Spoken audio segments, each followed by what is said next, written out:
안녕하세요. 크리스찬 독서실입니다.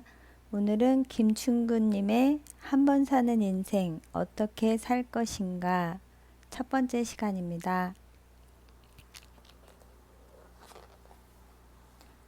제1부 꿈. 목사님, 저 무지개를 보세요. 나는 자동차 앞자리에 앉아서 크게 소리쳤다.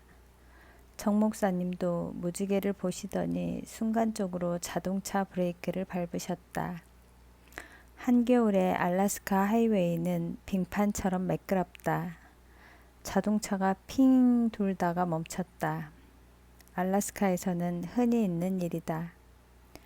정 목사님과 나는 자동차 문을 열고 밖으로 나와서 7색깔 무지개를 신기한 듯 바라보며 감탄했다. 추운 겨울에다 맑은 날씨였다. 비가 올 리도 없고 눈도 오지 않았는데 어떻게 저런 아름다운 무지개가 산 가운데 떠 있을 수 있을까?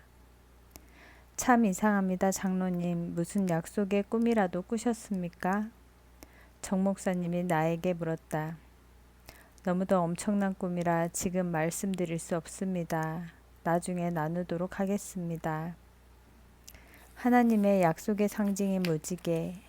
나는 자연을 통해서 확인해 주시는 하나님의 약속을 가슴에 안고 기쁜 마음으로 집으로 돌아왔다. 1985년 1월 첫째 주였다. 나는 앵커리지에서 약 60마일 떨어진 마이어 레이크 컨퍼런스 센터에서 돌아오는 길이었다. 그곳은 아름다운 호수가 있는 기독교 수양관으로 우리 교회가 여름 수련회를 위하여 자주 사용하던 곳이다. 알래스카 1월은 정말 춥다. 앵커리지는 알래스카 다른 지역보다는 비교적 덜 춥지만 어떤 때는 화씨 마이너스 30도까지 내려가기도 한다. 겨울에는 마이어 레이크가 꽁꽁 얼어붙고 수양관은 하얀 눈으로 다 덮여진다. 나는 1981년부터 매년 1월 초가 되면 그곳 수양관에 있는 기도실을 빌려 3일 내주 일주일 동안 금식할 때도 있었고 또는 간략하게 과일이나 채소 정도를 먹으면서 하나님과 나만의 조용하고 깊은 관계를 갖는 시간을 가져왔다. 지난 1년간 내가 어떻게 무슨 일을 하고 살아왔는지 과연 하나님 마음에 합당한 삶을 살아왔는지 하나하나 점검하면서 잘못한 것은 회개하며 하나님께 용서를 구하고 잘된 것들은 전적으로 하나님의 은혜인 줄 믿고 하나님께 영광을 돌렸다. 또 하나님께서 새해를 주셨으니 내가 어떻게 살아야 할 것인지 그리고 새해에는 무엇을 하시기를 원하시는지 하나님께 구체적으로 물어보면서 큐티를 통하여 내 자신이 한 해를 계획하는 시간을 가져왔다. 그러나 1985년 1월은 예년과 달랐다. 내 마음에 큰 부담감과 조급함이 있었다. 1977년 6월 24일 새벽 나는 하나님께 매달렸었다. 하나님, 다시 한번 살려주십시오. 하나님이 나에게 무엇을 원하시든지 하나님께서 원하시는 대로 제 자신을 드리겠사오니 한 번만 더 살려주옵소서. 내가 고통 중에 부르짖었을 때 하나님께서 내 부르짖음을 응답해 주셨다. 나의 구원을 확증해 주셨을 뿐 아니라 다시 한번 이 땅에 살 수 있는 새 삶을 허락해 주셨는데 그 후 벌써 8년여의 세월이 지났다. 건강은 완전히 회복되었고 섬기는 교회도 계속 부흥하고 대학에서도 17명 위원의 엄격한 심사를 거쳐 대학 역사상 최초로 총장이 주는 최우수 교수상도 받았고 가정도 행복하고 모든 일이 다 잘 되고 있었다.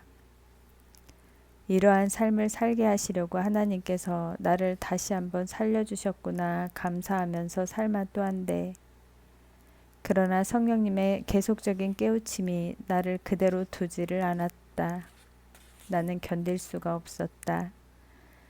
하나님의 나를 향하신 계획, 곧 비전을 확인하기 위해서 나는 그 절박감 가운데 금식하며 기도하기로 작정했다.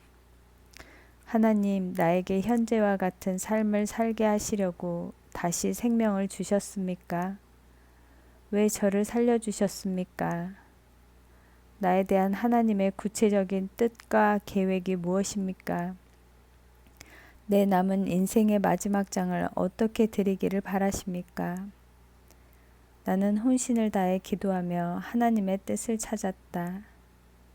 하나님께서 다시 한번 살려주시면 무엇을 원하시든 내 인생 전체를 바치겠다고 약속하지 않았습니까? 하나님이 원하시는 저에 대한 계획이 무엇입니까? 간절히 기도했다. 찬송을 부르고 하나님 말씀을 읽고 묵상하면서 하나님 얼굴을 바라보며 나의 삶을 향한 하나님의 뜻을 계속 찾았다. 동기를 살피고 마음을 깨끗하게 하면서 간절하게 기도했다. 순간 내 마음에 엄청나게 큰 도전의 말씀이 강하게 들려왔다. 하나님을 믿는 우리의 믿음에 다시 활력소를 부어서 회복함으로 미국에 사는 우리 한국인 크리스천들과 더불어 미국을 더 위대하게 만들라. 나는 하나님의 이 엄청난 도전에 충격을 받으며 노트에 그 말씀을 그대로 옮겼다. 그 비전이 너무도 커서 떨 수밖에 없었다.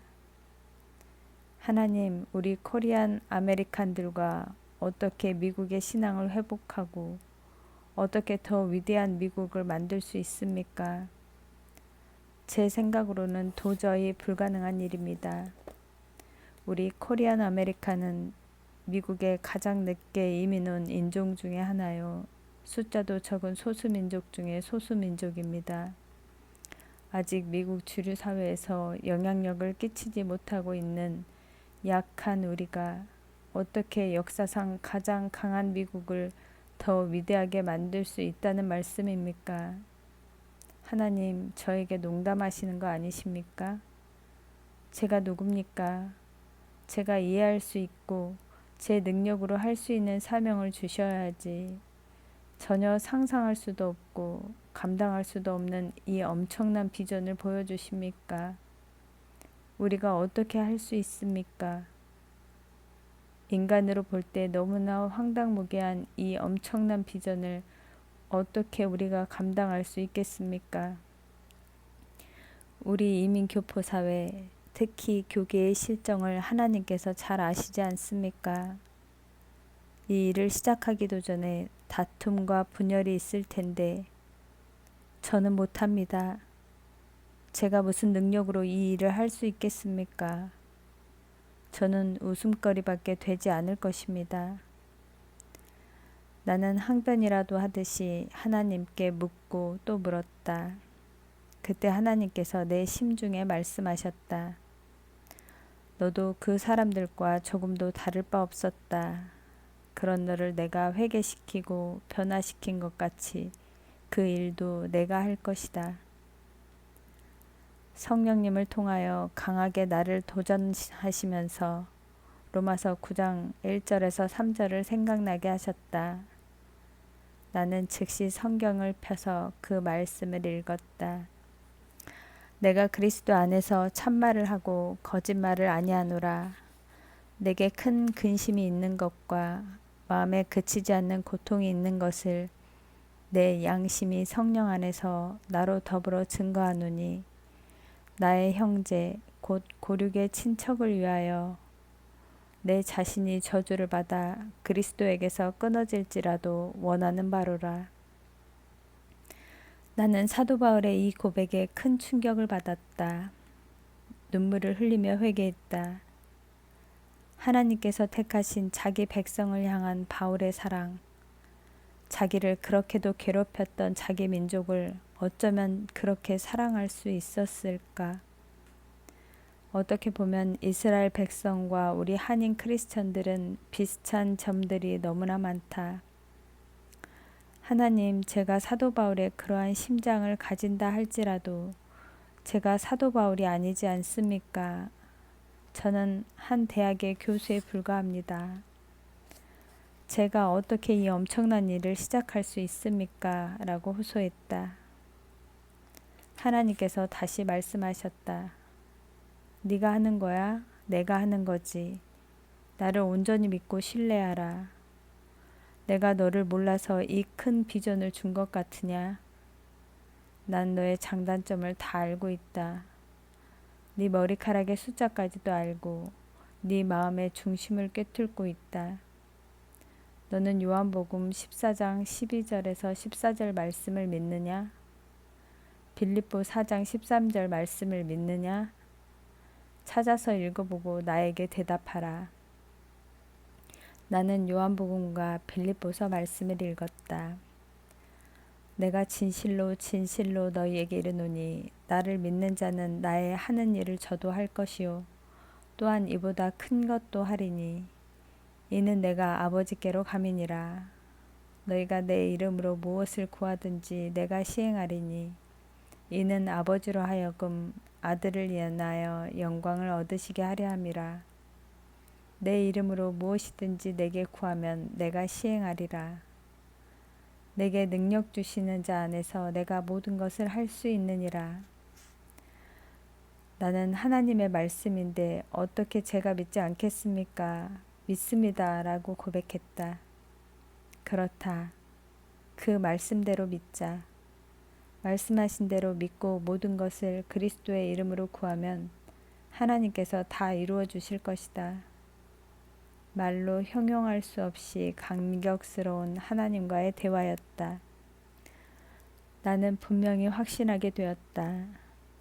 이 엄청난 사명을 내가 이루는 것이 아닌 것을.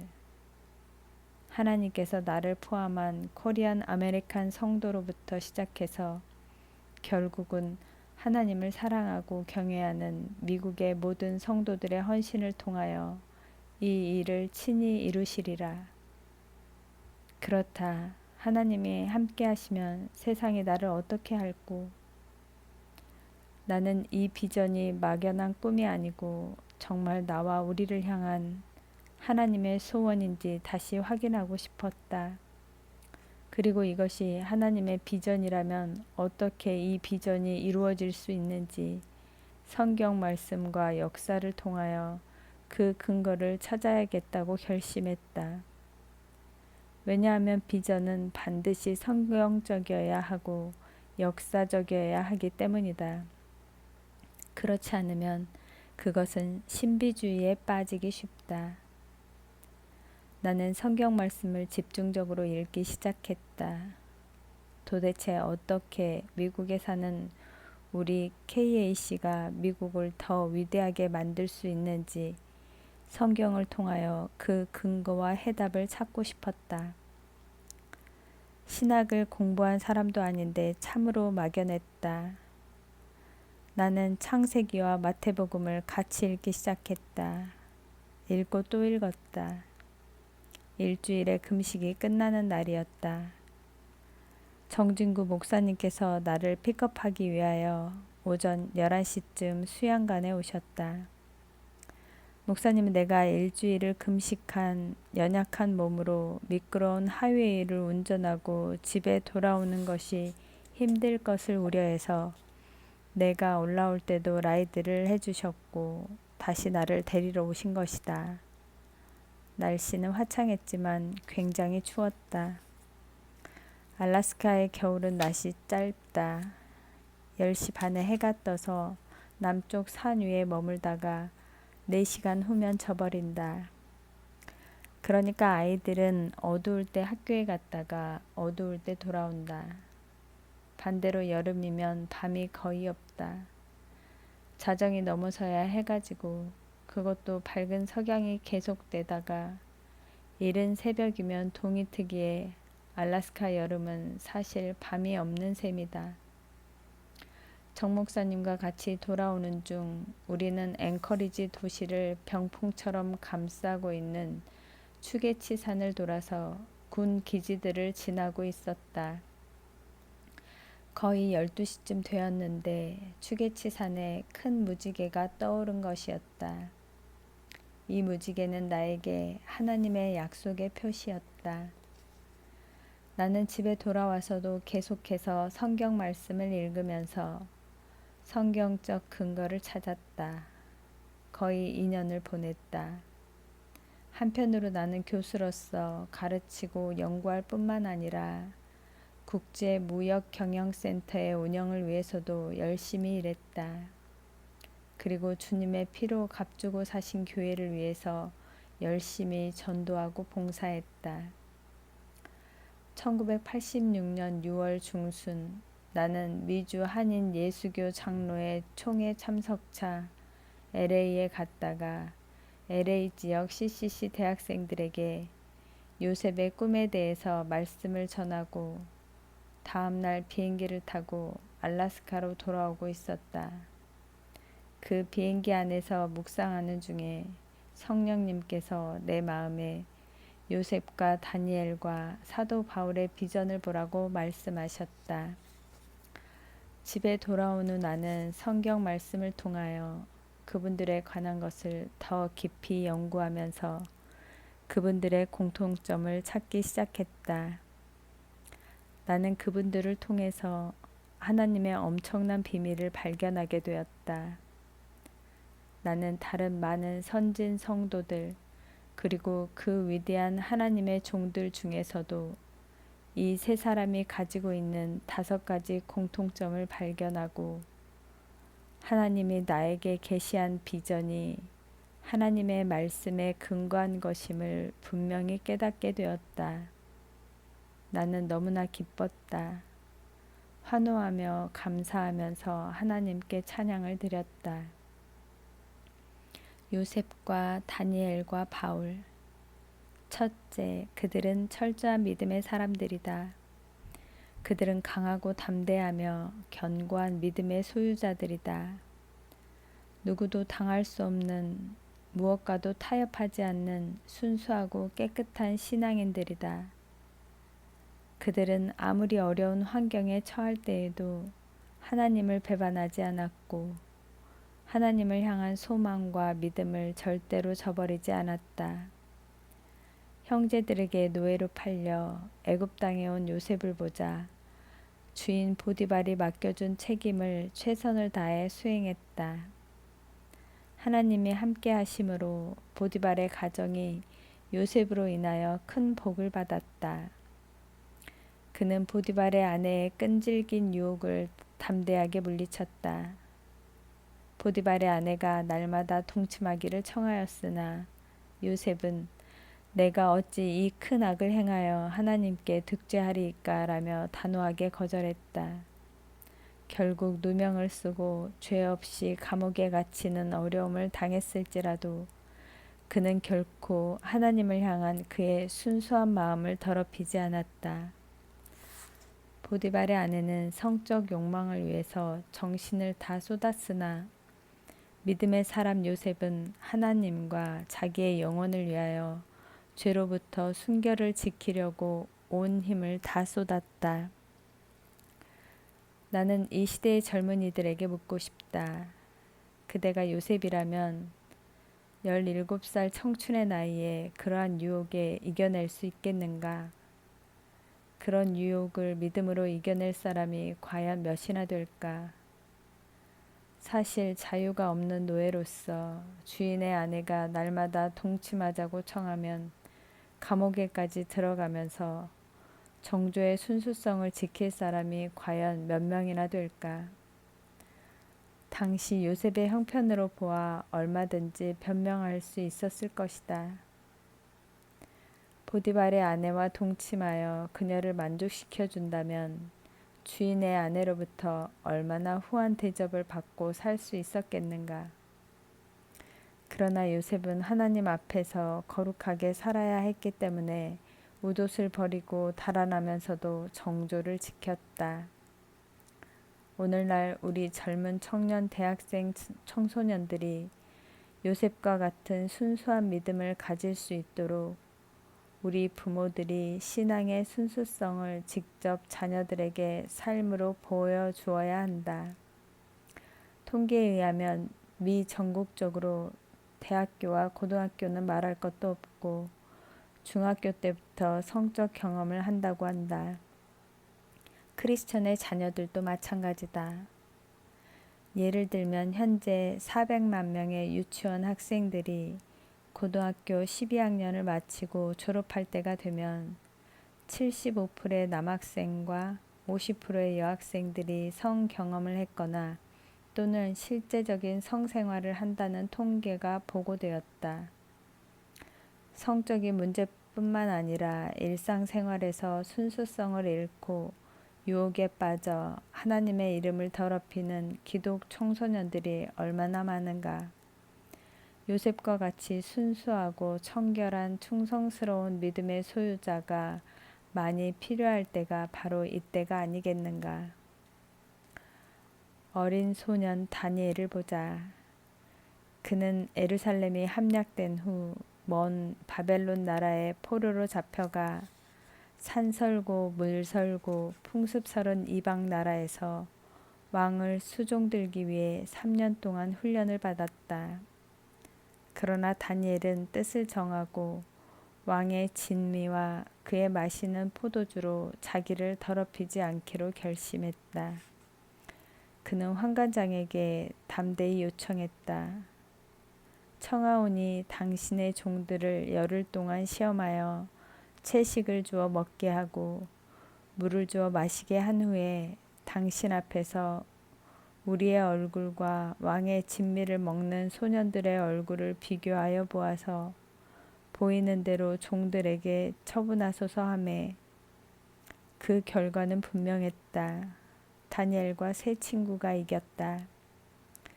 이 사건은 궁중에서 주는 음식과 포도주에 관한 것뿐만이 아니라 다니엘과 세 친구가 비록 전쟁의 포로로 잡혀왔고 바벨론이 아무리 강한 나라일지라도 하나님을 모르는 이방 나라의 풍습이나 전통이나 생활 방식을 아예 따르지 않겠다는 결심이었다.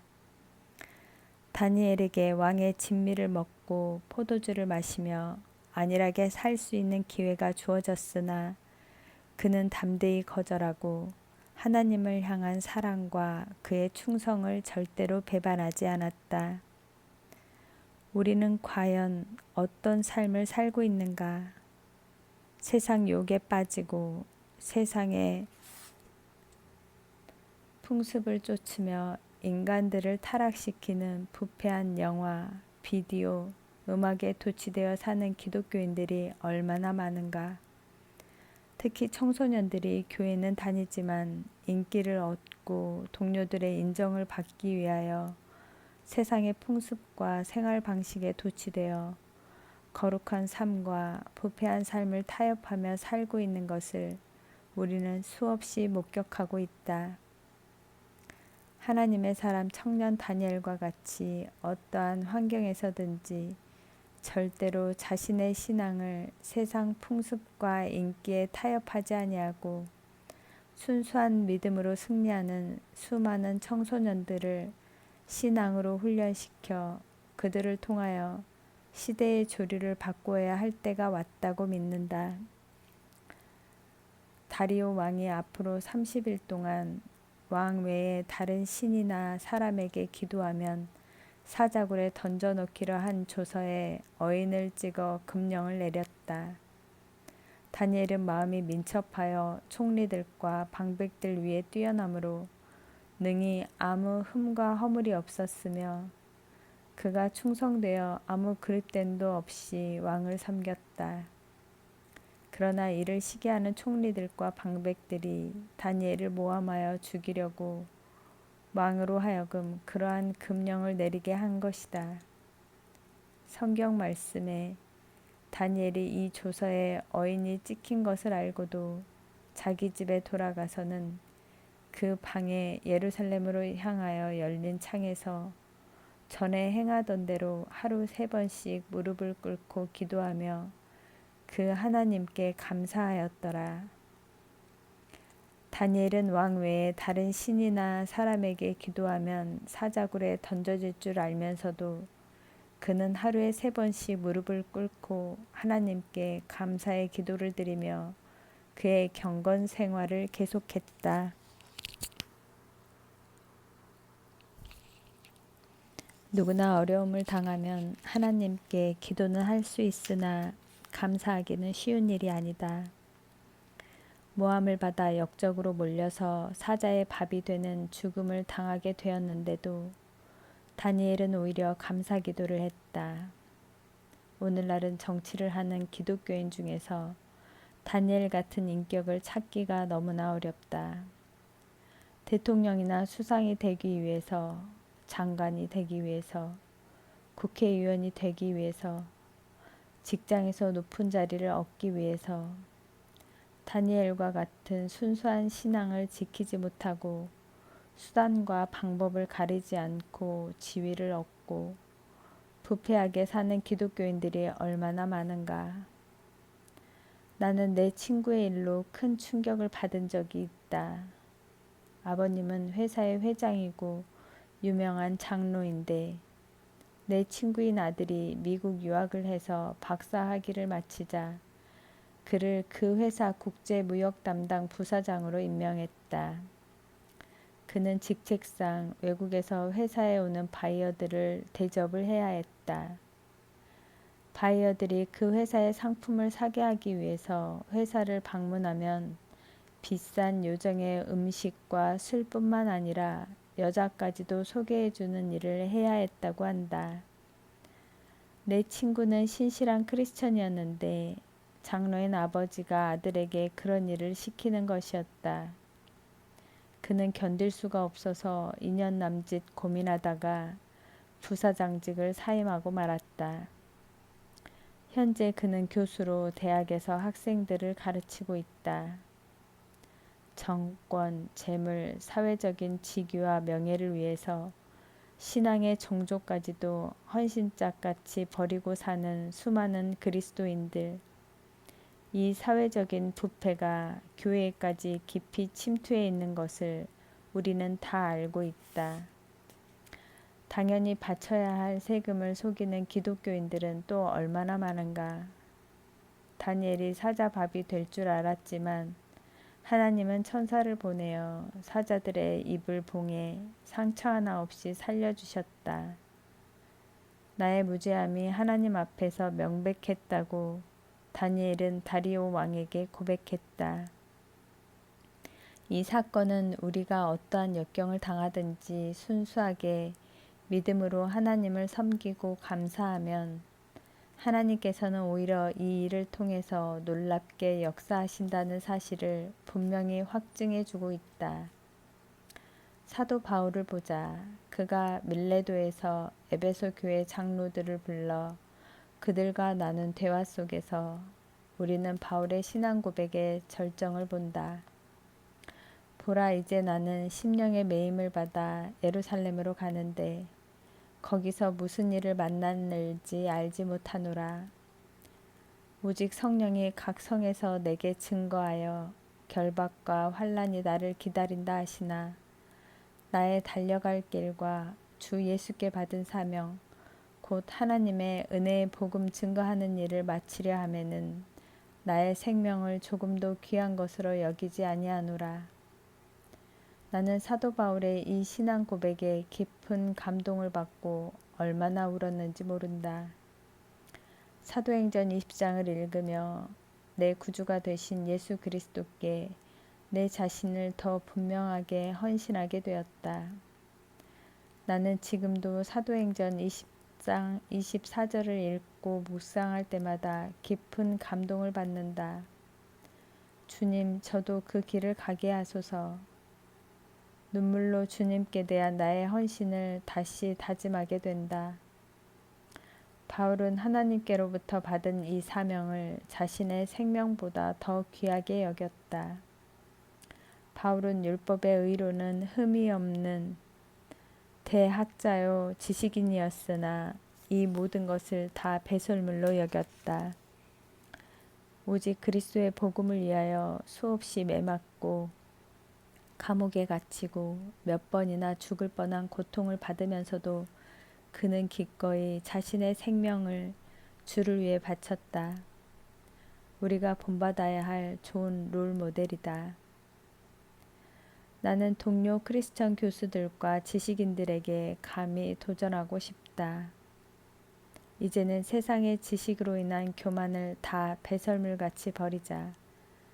그리고 하나님을 경외하는 것이 모든 지식의 근본인 것을 깨달아 진리이신 그리스도를 왕으로 모시고 사는 거룩한 성도가 되자. 지식의 힘이 인생을 변화시키거나 인간의 영혼을 구한 것을 목격한 일이 있는가? 기록된 사실을 읽은 일이 있는가? 그러나 예수님을 구주로 왕으로 모시고 변화된 삶을 살면 우리가 가르치는 지식이 진리 안에서 최고로 사용될 것이며 성령님의 권능이 우리를 통해서 인생을 변화시키고 인간의 영혼을 구하는 놀라운 체험들을 수없이 할 것이다. 오늘날 하나님의 말씀을 지식으로만 알고 있는 미지근한 기독교 지식인들이 얼마나 많은가. 미지근한 크리스천이 되어서는 안 된다. 성령 충만을 받아야 한다.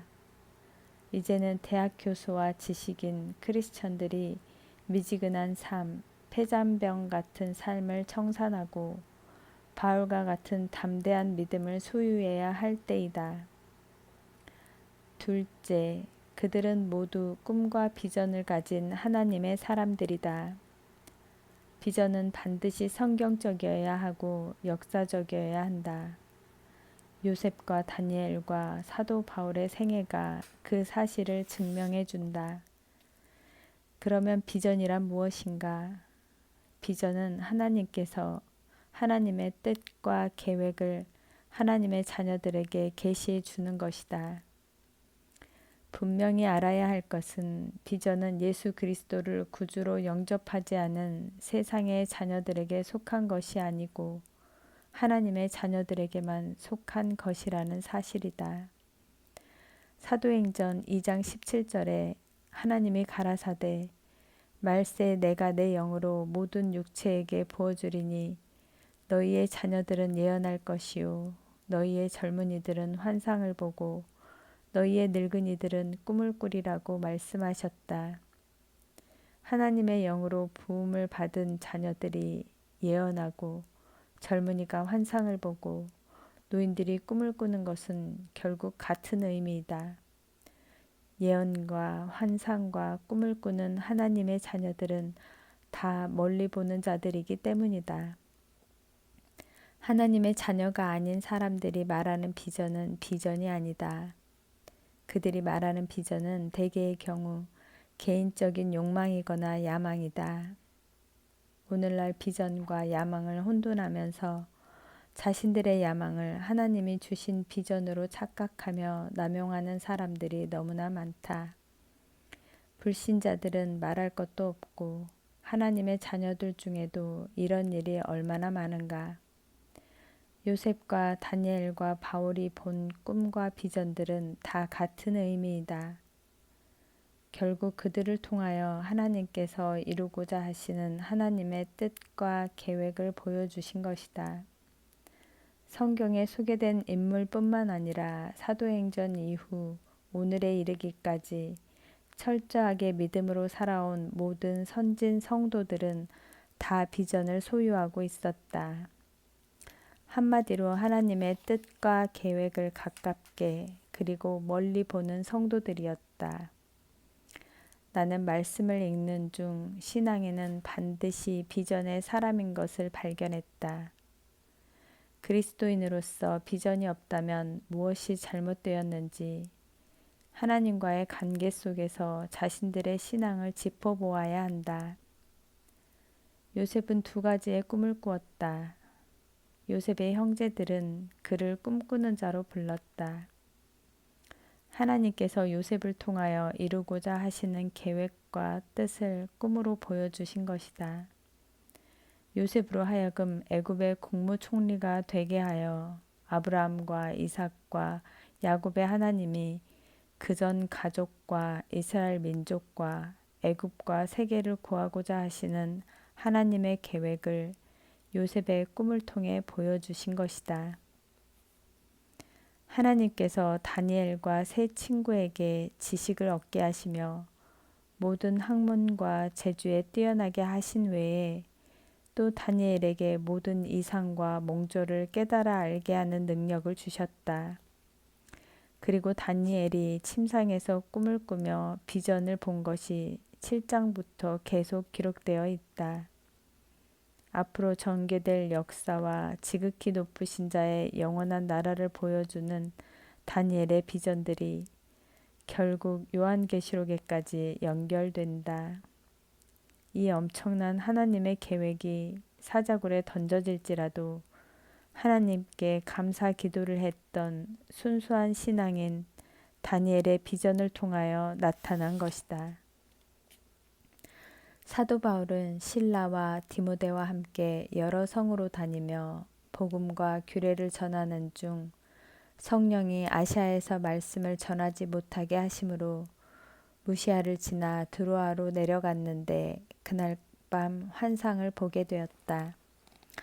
밤에 환상이 바울에게 보이니 마게도냐 사람 하나가 서서 그에게 청하여 가로되 마게도냐로 건너와서 우리를 도우라 하거늘 바울이 이 환상을 본 후에 우리가 곧 마게도냐로 떠나기를 힘쓰니 이는 하나님이 저 사람들에게 복음을 전하라고 우리를 부르신 줄로 인정함이러라.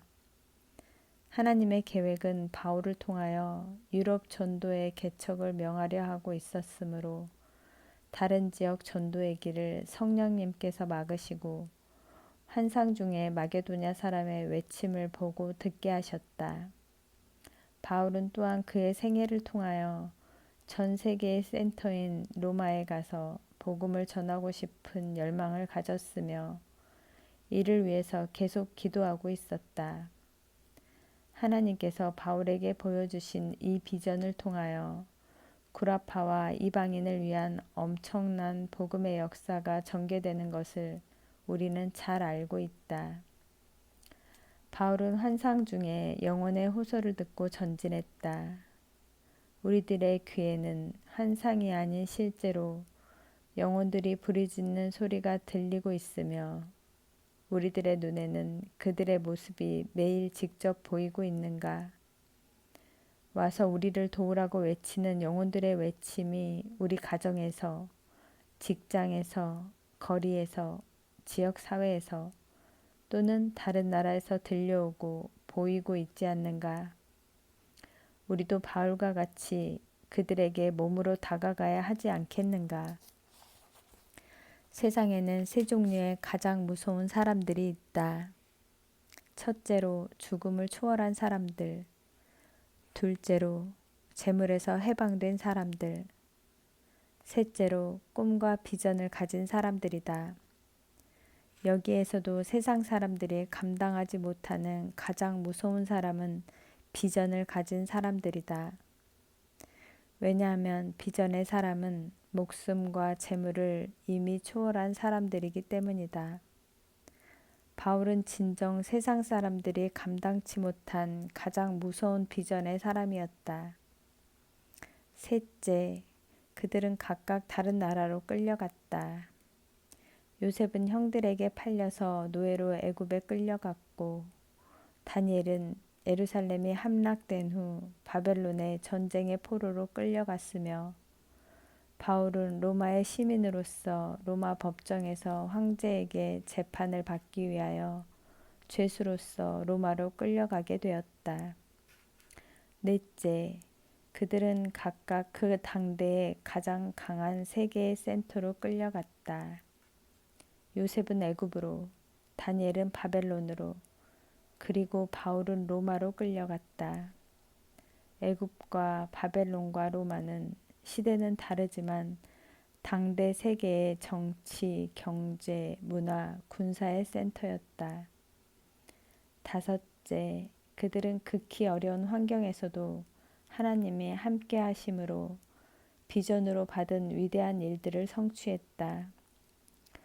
하나님께서 그들에게 강한 믿음과 비전을 주셔서 세계의 센터로 보내신 후 하나님께서 그들과 함께 하심으로 결국 그들을 통하여 하나님의 뜻과 계획을 성취하셨다. 노예로 팔려간 요셉이 그 당대의 가장 강한 세계의 섹터인 애굽의 국무총리가 될 줄을 누가 감히 상상이나 했겠는가. 그러나 그는 하나님이 함께 하심으로 하나님이 주시는 지혜와 총명으로 바로 왕의 꿈을 해석하여 다가올 풍년과 흉년을 대비하도록 했다. 결국 바로 왕은 이 꿈을 해석한 요셉에게 하나님의 함께 하심을 증거하고 있다. 바로가 그 신하들에게 이르되 이와 같이 하나님의 신에 감동한 사람을 우리가 어찌 얻을 수 있으리요 하고 요셉에게 이르되 하나님이 이 모든 것을 네게 보이셨으니 너와 같이 명철하고 지혜 있는 자가 없도다. 너는 내 집을 치리하라. 내 백성이 다 네 명령을 복종하리니 나는 너보다 높음이 보좌뿐이니라. 바로가 또 요셉에게 이르되 내가 너로 애굽 온 땅을 총리하게 하노라 하고 자기의 인장 반지를 빼어 요셉의 손에 끼우고 그에게 세마포 옷을 입히고 금사슬을 목에 걸고 자기에게 있는 버금 수레에 그를 태우매 무리가 그 앞에서 소리 지르기를 엎드리라 하더라. 바로가 그로 애굽 전국을 총리하게 하였더라. 바로가 요셉에게 이르되 나는 바로라. 애굽 온 땅에서 네 허락 없이는 수족을 놀릴 자가 없으리라 하고 바로가 요셉에게 모든 권한을 부여하고 요셉이 바로 왕 앞에서 국무총리직을 받을 때 나이가 겨우 30세였다. 13년 동안의 고난과 어려움 속에서도 오직 하나님을 사랑하는 믿음의 순결을 지킴으로 말미암아 하나님께서 그를 세우신 것이다. 하나님을 섬기지 않는 세계의 센터인 애굽의 노예로 끌려간 요셉이 그 나라의 국무총리가 되었다. 결국 그는 애굽과 세계를 기근에서 구하는 일을 성취하게 된다. 온 지면에 기근이 있음에 요셉이 모든 창고를 열고 애굽 백성에게 팔세 애굽 땅에 기근이 심하며 각국 백성도 양식을 사려고 애굽으로 돌아와 요셉에게 이르렀으니 기근이 온 세상에 심함이었더라. 인류 역사상 어느 경제학자도 14년 동안 세계 센터인 강대국의 경제를 다스린 예가 없으며 세계의 기근을 해결한 사실이 없다. 그뿐만 아니라 그는 시기하여 자신을 죽이려다가 할 수 없이 노예로 판 형제들에게 원수로 갚지 아니했다. 그는 자신이 애굽의 노예로 온 것조차도 자신의 꿈의 성취를 위한 하나님의 뜻과 계획으로 받아들여 오히려 형제들을 위로했다. 그리고 심한 기근으로 인해 고생하는 가나안 땅의 아버지 야곱과 전 가족을 초청 바로왕의 배려로 애굽 땅의 좋은 곳 고센 땅에 거하게 하며 풍성하게 살게 했다. 요셉은 애굽 땅에서 하나님의 이름을 높이며 하나님께 큰 영광을 돌리게 되었다. 바벨론의 느부갓네살 왕도 꿈을 꾸었다. 꿈 해석을 위해 전국에 있는 박수와 술객과 점쟁이와 갈대아 술사가 동원되었다. 왕이 꾼 꿈을 알고자 하여 그들을 불렀으나 그들은 왕이 어떤 꿈을 꾸었는지 알아내지 못하여 다 죽게 되었다. 이때 결국 다니엘이 하나님의 긍휼함을 입어 그 은밀한 비밀을 환상 중에 보았다. 다니엘은 하나님께 찬양과 영광을 돌린 후 왕 앞에 나아가 왕의 꿈을 알게 하고 해석해 주었다.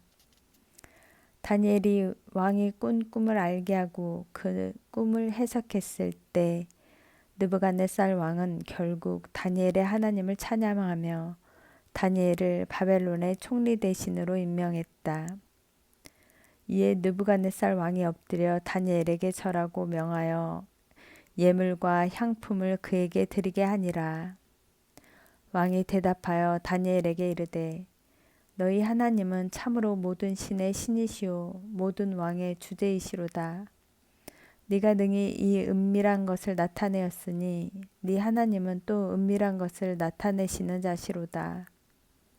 왕이 이에 다니엘을 높여 귀한 선물을 많이 주며 세워 바벨론 온 도를 다스리게 하며 또 바벨론 모든 박사의 어른을 삼았으며 왕이 또 다니엘의 청구대로 사드락과 메삭과 아벳느고를 세워 바벨론 도의 일을 다스리게 하였고 다니엘은 왕궁에 있었더라.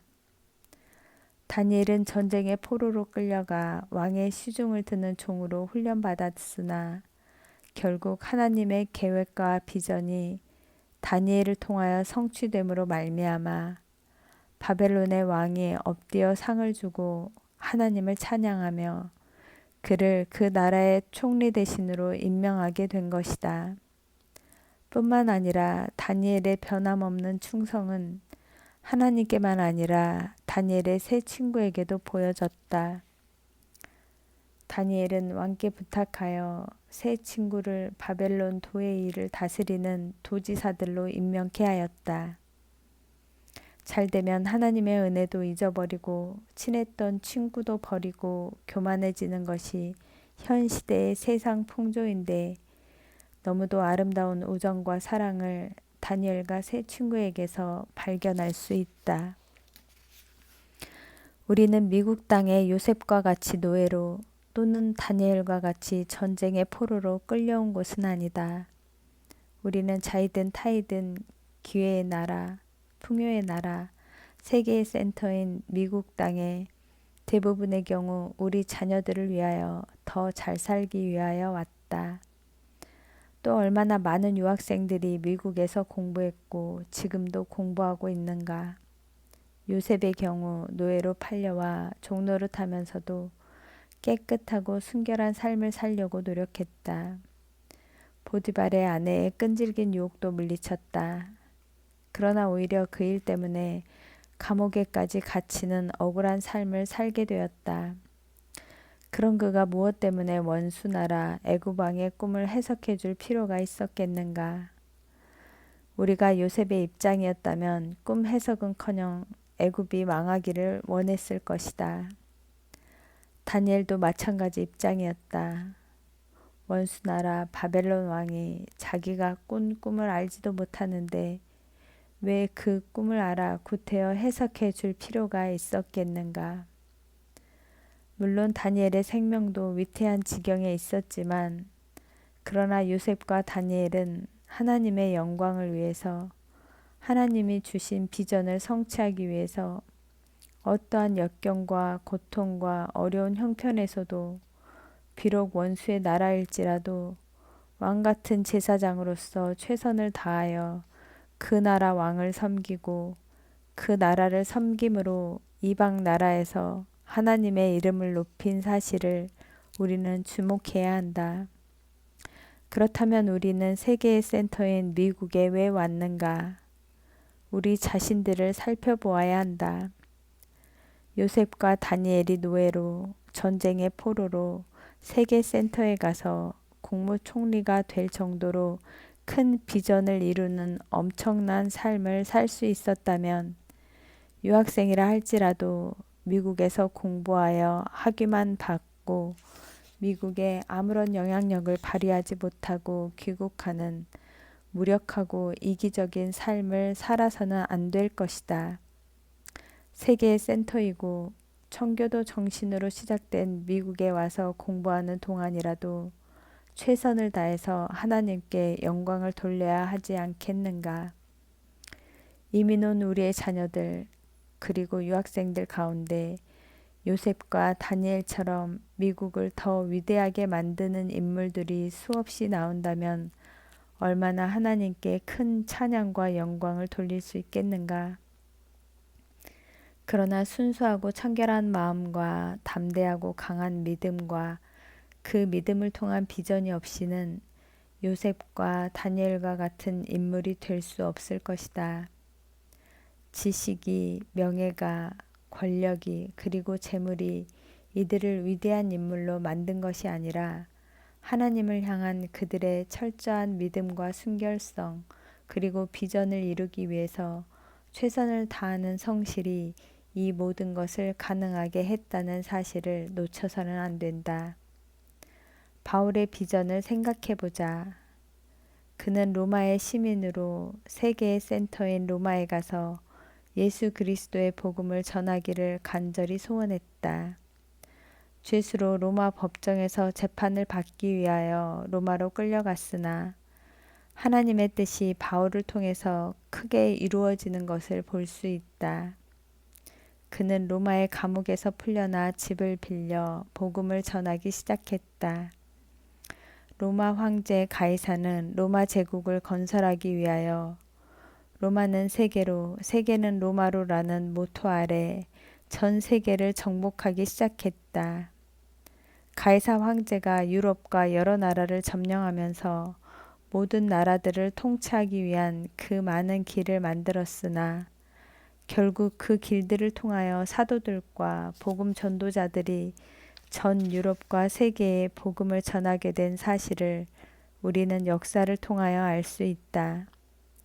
가이사 황제는 전 세계를 통치하기 위해 로마 제국을 건설하였으나 결국은 하나님의 주권 하에 그 길들은 복음 전도의 길이 되었고 로마가 망한 후에는 더욱 복음을 전하는 길로 사용되었다. 그 결과 이방인이었던 우리 모두가 예수 그리스도의 복음을 받아 하나님의 자녀가 된 특권을 누리게 된 것이다.